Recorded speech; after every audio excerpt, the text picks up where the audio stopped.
দূর দূর, হঠাৎ করে কেন যে এত চুল ঝরছে বুঝতেই পারছি না। কতদিন হয়ে গেল চুল ওঠা আর থামছেই না। না, এমন হতে থাকলে তো মাথায় টাক পড়ে যাবে। না না না, আজ রাজবৈদ্যের কাছে পরামর্শ নিতে হবে। কি ব্যাপার মহারাজ, আজ আপনাকে এমন চিন্তিত দেখাচ্ছে কেন? জীবনে বড় দুঃখ গোপাল, মন মেজাজ একদম ভালো নেই। সে কি, কি হয়েছে মহারাজ? গোপাল থাকতে দুঃখ কিসের? আর বলো না, মাথার চুলগুলো আজকাল ঝড়ে পড়া পাতার মতো পটপট করে ঝরে যাচ্ছে। আমি তো জানি কেন এমন হচ্ছে, কিন্তু এখনই মুখ খুললে চলবে না।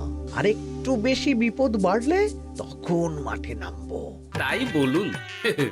এ তো খুব ছোট ব্যাপার, চুল ঝরলে টাক পড়বে, আর সেটা পড়া কত ভালো জানেন? কথায় আছে, যত বড় টাক তত বেশি টাকা। তুমি চুপ করো তো বাপু। যদি টাক থাকলেই টাকা হতো, তাহলে তোমার টাকা কোথায়? যেটা বোঝো না সেটা নিয়ে কথা বলো না। তাই না তাই, মহারাজের ঝরছে চুল, চিন্তার ভাঁজ মাথায়। গোপাল যতই চেষ্টা করুক, চিড়ে ভিজবে না কথায়। তোমরা সকলে থামো তো দেখি। ও রাজবৈদ্য, তুমি এর কিছু উপায় বলো। আগে মহারাজ, অনেক সময় দেহে ওই লৌহের পরিমাণ কমে গেলে এমন চুল ঝরে। আপনি বরং পালং শাক, ওই কিশমিশ, কলা ও আরো কিছু ফল আমি বলে দিচ্ছি, সেগুলো বেশি করে খান। আচ্ছা আচ্ছা আচ্ছা, তবে তাই করে দেখি।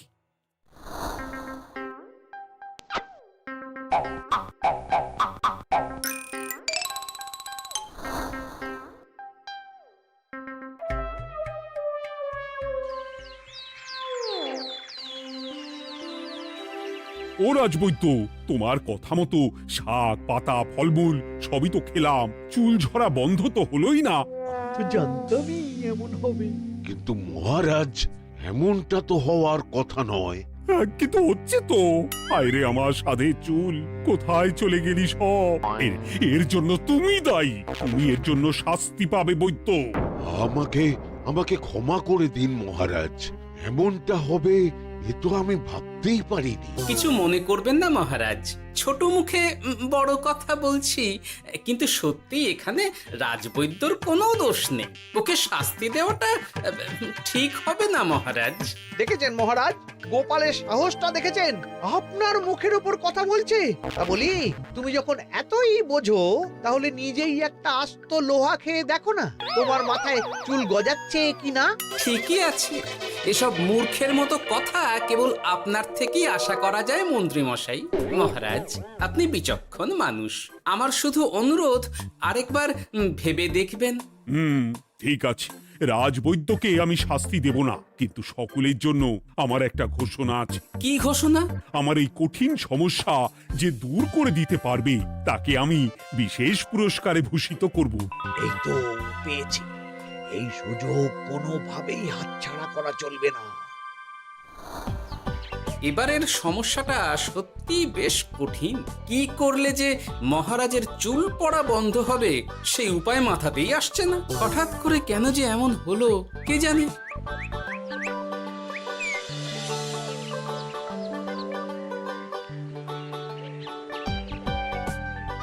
ও মা, তুমি এসে গেছো? একটু বসো, আমি তেলটা মেখেই হাত ধুয়ে খাবারটা বাড়ছি। হ্যাঁ, সে ঠিক আছে, কিন্তু তুমি কিসের তেল মাখছো এটা? কি আবার মাথার চুলের তেল? এখানেও চুল, ওদিকে মহারাজেরও চুল ঝরে পড়া নিয়ে আমরা সবাই হিমশিম খাচ্ছি গিন্নি। আরে, মহারাজের অত সুন্দর কালো চুলগুলো ঝরে যাচ্ছে, এ তো ভারী দুঃখের কথা। সে আর বলতে। ওই জন্যেই তো আমি বাবা মাথায় এই জড়িবুটি তেল মাখি।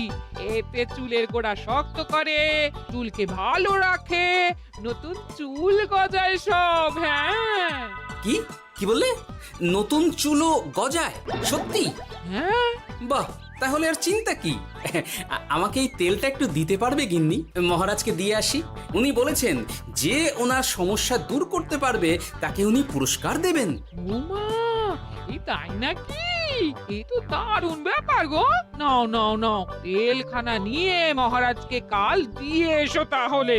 আর জানিয়ে দিও, দিনে 2 বার কিন্তু তেল মাখতেই হবে। হ্যাঁ, আচ্ছা ঠিক আছে।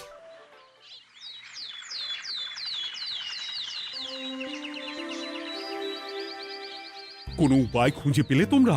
আগে মহারাজ, আমি আপনার জন্য নকল চুল বানিয়ে এনেছি।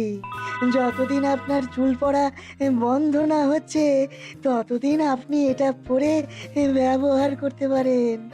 সে তো বুঝলাম, কিন্তু নকল চুল তো আর আসল চুলে জায়গা নিতে পারবে না বিজ্ঞানী। আসল চুলের কথা ভেবে আমি আপনার জন্য কেশুত্তে পাতা এনেছি মহারাজ। আচ্ছা বেশ। তা গোপাল, খুব তো আগের দিন বকবক করছিলে, তুমি কি এনেছো শুনি? সেটা যথাসময়ে দেখতে পেয়ে যাবেন মন্ত্রী মশাই। এটা জড়িবুটি তেল মহারাজ, আমি এটা আপনার জন্য এনেছি। এতে নতুন চুল গজায় আর চুলের স্বাস্থ্যও ভালো হয়। আমার গিন্নিও ব্যবহার করে এটি, তবে দিনে 2 বার করে মাখতে হবে, তাহলেই ভালো ফল পাবেন মহারাজ। বাবা, তাহলে তুমি কেন মাখো না? আচ্ছা, আপনার সমস্যাটা ঠিক কোথায় বলুন তো মন্ত্রী মশাই? মহারাজের জন্য কিছু আনলেও কথা শোনান, না আনলেও কথা শোনান। সত্যি তো মন্ত্রী, কেন তুমি সব সময় গোপালের পিছনে পড়ে থাকো বলো তো? এরা তো তাও সবাই কিছু না কিছু আমার কথা চিন্তা করে এনেছে, তুমি তো সেটাও করনি। না, আসলে মহারাজ, আমিও ভাবছিলাম আপনার কথা, কিন্তু থাক, বুঝেছি। আহ, দারুণ। তেলের গন্ধটাও খুব সুন্দর। গোপাল, তোমায় অনেক ধন্যবাদ। আশা করছি ব্যবহার করলে খুব ভালো ফল দেবে। একদম দেবেই মহারাজ। দূর বাবা, ভেবেছিলাম এক, হলো আর এক। কোথা দিয়ে যে গোপালটা মাঝখান দিয়ে এসে নাক গলিয়ে ঢুকে পড়ে, খুব শক্ত পুরস্কার নেওয়ার। দেখাচ্ছি মজা।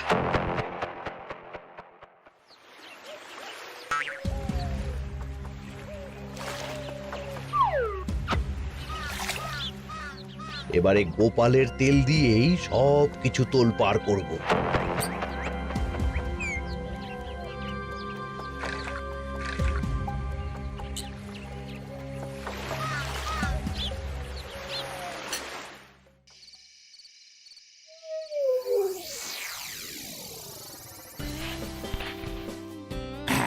ব্যাস, হয়ে গেল 2 বার মাখা। গোপাল বলেছিল এতেই ভালো ফল পাবো, কিন্তু এখন মাখার পর মাথাটা কেমন জ্বালা জ্বালা করছে মনে হচ্ছে। হয়তো নতুন চুল গজাবে বলে এমন হচ্ছে, কাল সকালে বোঝা যাবে। এতক্ষণে বোধ হয় ছোট ছোট চুল গজিয়েই গেছে। কি এটা চুল গজানোর তেল ছিল নাকি পড়ে যাওয়ার? হে ভগবান, যেটুকু বাকি ছিল সেটাও ঝরে পড়ে টাক পড়েই গেল। হ্যাঁ, গোপালই হলো যত নষ্টের গোড়া। আজ আসুক সভায়।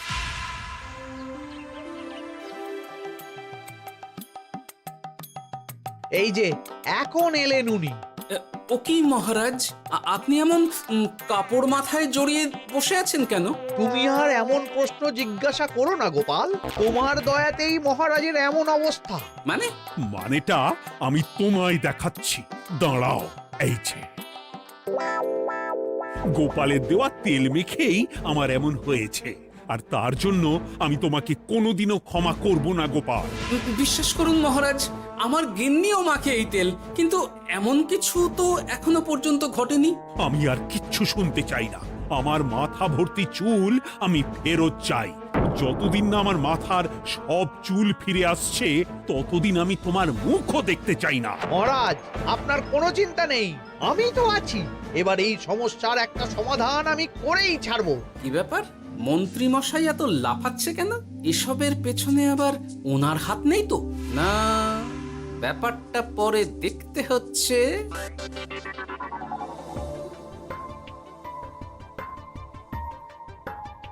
আমি বলি কি মহারাজ, এই সময়টা বরং আপনি নকল চুলটা মানে মানে পর চুলা ব্যবহার করুন। হ্যাঁ, অগত্যা, কিছু তো একটা গন্ডগোল আছেই।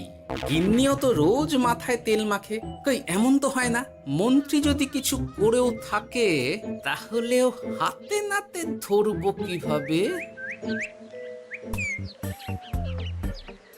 ও কি গো গোপাল দাদু, এখন এই সময় তুমি রাজসভা ছেড়ে এখানে? তোদের দাদু আর রাজসভায় যাবে না রে? কি বলছো গো? কেন? আর কেন, বিনা দোষে এমন শাস্তি। তোমায় শাস্তি দিয়েছে, তুমি শুধু বলো কে তোমার সাথে কি করেছে, বাকিটা আমরা বুঝে নিচ্ছি। আচ্ছা বলছি, কৃষ্ণনগরের মন্ত্রী মশাইয়ের বাড়িটা কোন দিকে একটু বলতে পারবেন? কৃষ্ণনগরে নতুন নাকি? আগে তো আপনাকে কখনো দেখেছি বলে মনে পড়ছে না। হ্যাঁ, আমি এখানে থাকি না, আমি এখানে আমার কাজে এসেছি, তাই মন্ত্রী মশাইয়ের বাড়ির ঠিকানাটা যদি একটু বলে দেন। নিশ্চয়ই, এ পথ দিয়ে সোজা চলে যান, তারপর কিছুটা ডান দিকে গেলেই পেয়ে যাবেন। আচ্ছা, অনেক ধন্যবাদ। ভিন গাঁয়ের লোক মন্ত্রী মশাইয়ের বাড়িতে, ব্যাপারটা বেশ সন্দেহজনক লাগছে। এই এই গুলটে ন্যাপলা, তোরা তোরা দুজন একটু আড়াল থেকে দেখতো লোকটা মন্ত্রী মশাইয়ের বাড়িতে ঠিক কি জন্য এসেছে, তারপর আমায় খবর দিস। ঠিক আছে গোপাল দাদু। তোমার আবার এখানে আসার কি দরকার ছিল? আমি তো বলেছি যে আমি ঠিক গিয়ে তোমার পাওনা গন্ডা মিটিয়ে দেবো। মিটিয়ে দেবে? কতদিন হয়ে গেছে জানেন? দেখো, হয় আমার কীটনাশক আর সার সব ফিরিয়ে দিন, নয়তো আমার জিনিসের দাম মিটিয়ে দিন। কীটনাশক, সার আর কি করে ফেরত দেবো বলো? ও তো সব পুকুরের জলে মিশে গেছে। ওসব আমি জানি না, আমার পাওনা গন্ডা মিটিয়ে দিন, ব্যাস। চল চল, এখনই তাহলে গোপাল দাদুকে গিয়ে সব জানাই। চল চল। দাদু, ও গোপাল দাদু। তোরা এসে গেছিস? আয় আয় আয় আয় আয়। মন্ত্রী মশাইয়ের মুখ থেকে অনেক খবর পেলাম। তাই নাকি? কি শুনি?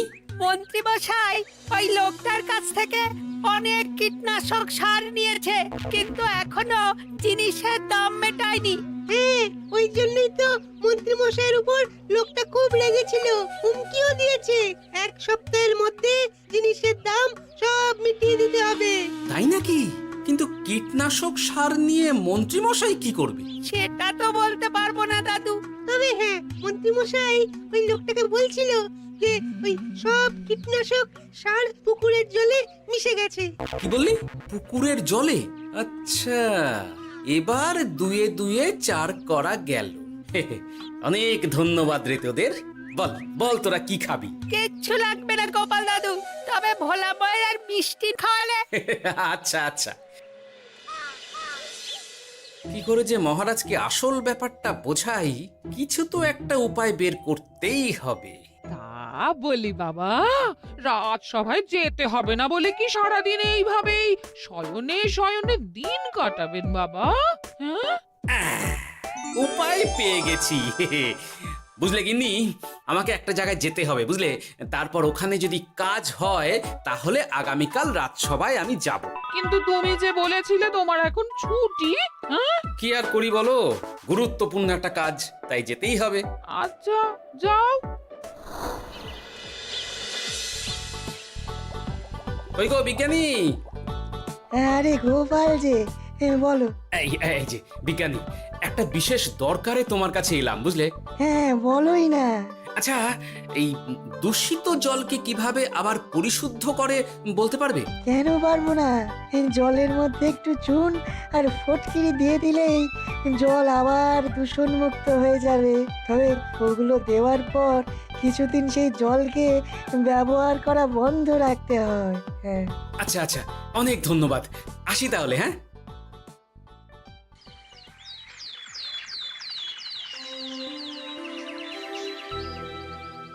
ছায়া পড়েছে, ছায়া পড়েছে, আমি বেশ বুঝতে পারছি তার ছায়া পড়েছে এখানে। কার ছায়া পড়েছে? আজকাল তোর মাথা থেকে অনেক চুল ঝরে পড়ছে, তাই না? আগে হ্যাঁ সাধু বাবা, আপনি একদম ঠিক কথা বলেছেন। ও বাবা, এই আবার কোথা থেকে উদয় হলো? আরে আমি একা গিয়ে সেই স্নানের পুকুর পরিদর্শন করতে চাই। যথা আজ্ঞা বাবা।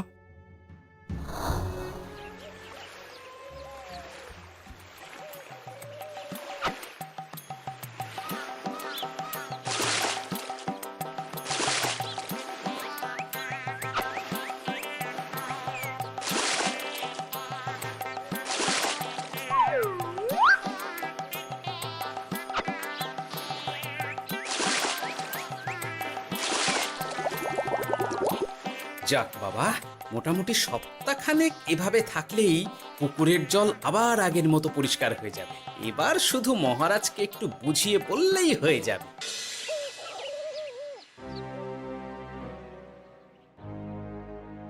কি বুঝলেন সাধু বাবা? আমার অনুমানটাই ঠিক ছিল। পুকুরের জলে কালো ছায়া পড়েছে, কুদৃষ্টি পড়েছে, তাই এমন হচ্ছে। সে কি? কি কালো ছায়া? যত সব বাজে কথা। জল দূষণ করলাম আমি, আর দোষ পড়ছে কালো ছায়ার উপর। তাহলে এখন কি হবে? চিন্তার কোনো কারণ নেই। আমি মন্ত্রপুত ভস্য ছড়িয়ে দিয়েছি। 1 সপ্তাহ ওই পুকুরের জল স্পর্শ তো দূর, পুকুরের কাছেও যাওয়া নিষেধ। তাহলে আমার মোহরের কি হবে? যথাজ্ঞা সাধু বাবা। ও কি, তাহলে মহারাজ এতদিন স্নান করবেন কোথায়? সে কথা কাউকে চিন্তা করতে হবে না। মহারাজের ওপরে কালো ছায়া পড়া জল পড়েছে, তাই আগে সেটা শোধন করতে হবে। আমাকে তাহলে কি করতে হবে সাধু বাবা? আমার শিষ্য গোপাল আমাকে আগেই এই বিষয় জানিয়েছিল। আমি তার হাত দিয়েই তোর স্নানের জল পাঠিয়ে দেব।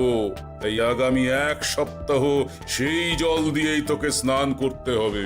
কি গোপাল? দেখছো তো মন্ত্রী, গোপাল আমাকে কত ভালোবাসে। আমি ওকে কত কথা শোনালাম, কিন্তু না না না না, কাল থেকেই আমি আবার গোপালকে রাজসভায় ডেকে আনবো। আমি আসছি, আমার কাজ হয়ে গেছে। আর হ্যাঁ, তোর স্নানের পুকুরের চারিদিকে প্রহরীর বন্দোবস্ত কর। কাক পক্ষীও যেন ওখানে প্রবেশ করতে না পারে। আচ্ছা বাবা, আচ্ছা।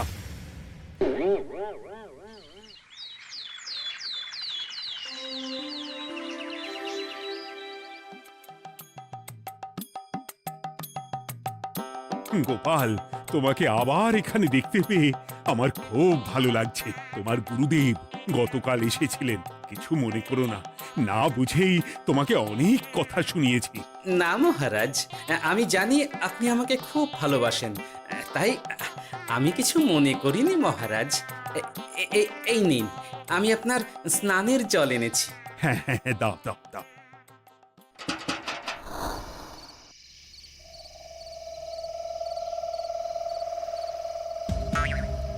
ও বাবা, পুকুরের কাছে যে গিয়ে দেখবো সে উপায় নেই। চারপাশে প্রহরীতে ভর্তি, তাহলে কি সত্যি সত্যি কালো ছায়া পড়েছে? ভালোই হলো, পাওনাদারকে বলে দেবো কীটনাশকটা জালি ছিল। হি হি।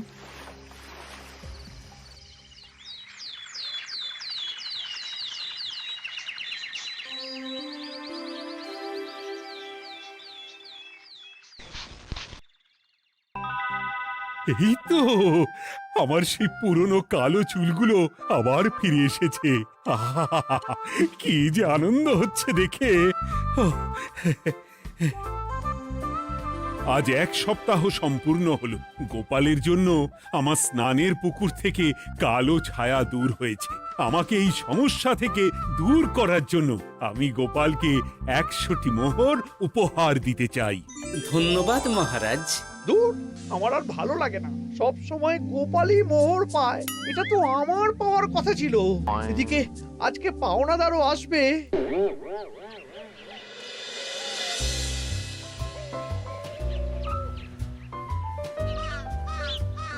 গোপাল দাদু, ওই লোকটা এসে গেছে।